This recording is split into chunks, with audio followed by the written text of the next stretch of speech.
Matthew 16:24. Then Jesus said to them, "Whoever wants to be my disciple must deny themselves and take up their cross and follow me." Luke 9:23.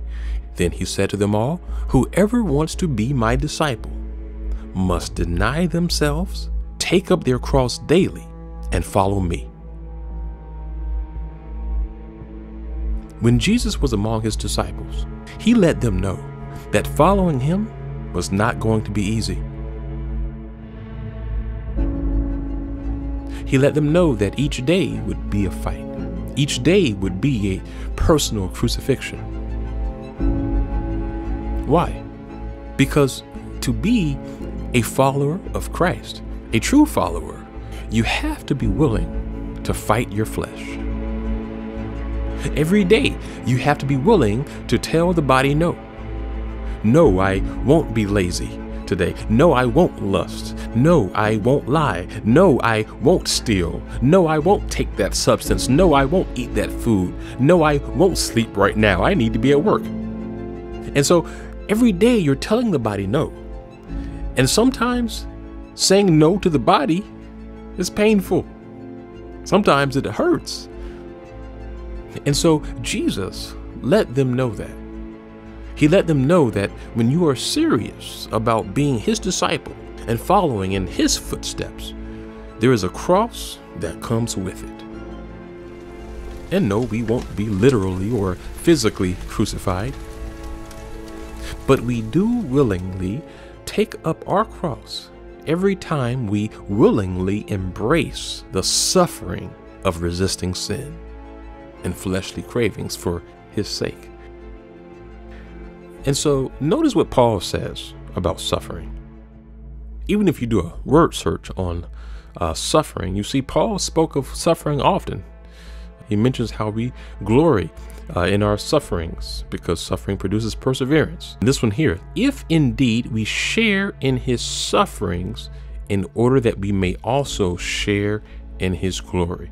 And so here he again is speaking to the churches and saying that there's this suffering that is a part of being a follower of Christ. And if we partake in his suffering, how much more, of course, will we share in his glory? He's always talking about suffering and the perseverance that it produces and the glory that comes with it.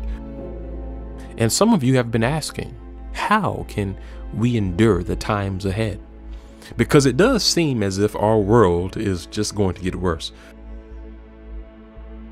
And I believe that one of the greatest keys to being able to endure anything is when you become willing to not resist suffering, but to embrace it.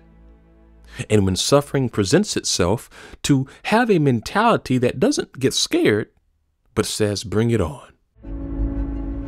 Because my Lord suffered, my brothers and sisters suffered.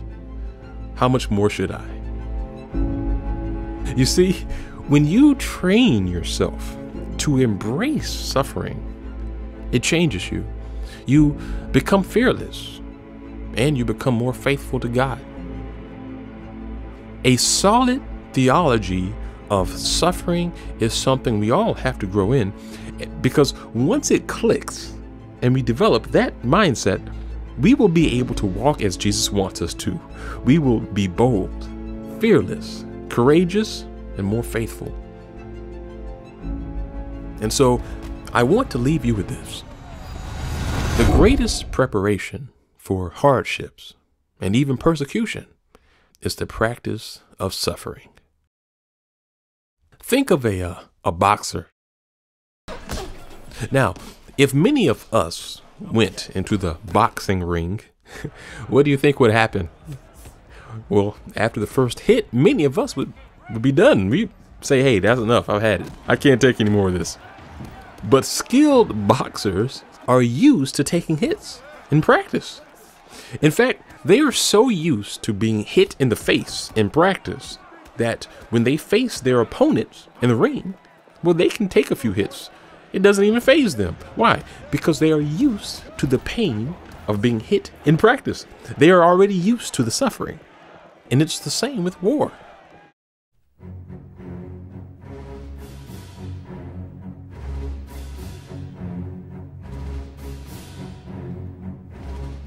When troops have to face their enemy, they aren't as fazed by the artillery, the gunfire, and the pain of detonations.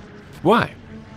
Because they've already experienced much of that in combat training.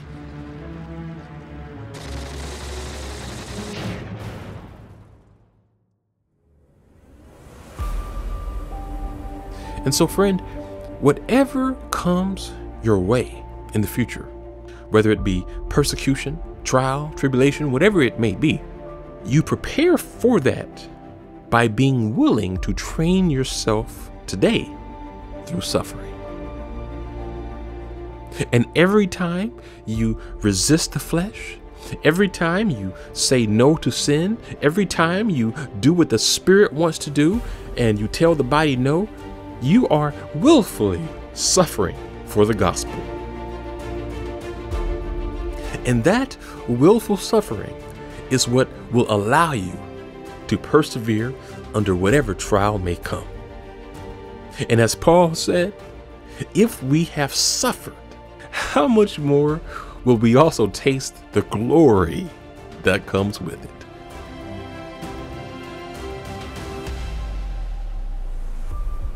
And so this is not the time for lukewarm Christianity. Those only concerned with their prosperity will quickly fall away. For the future ahead, you're going to have to be hard. You're going to have to develop a warrior mentality. And your training begins with the battle against your flesh.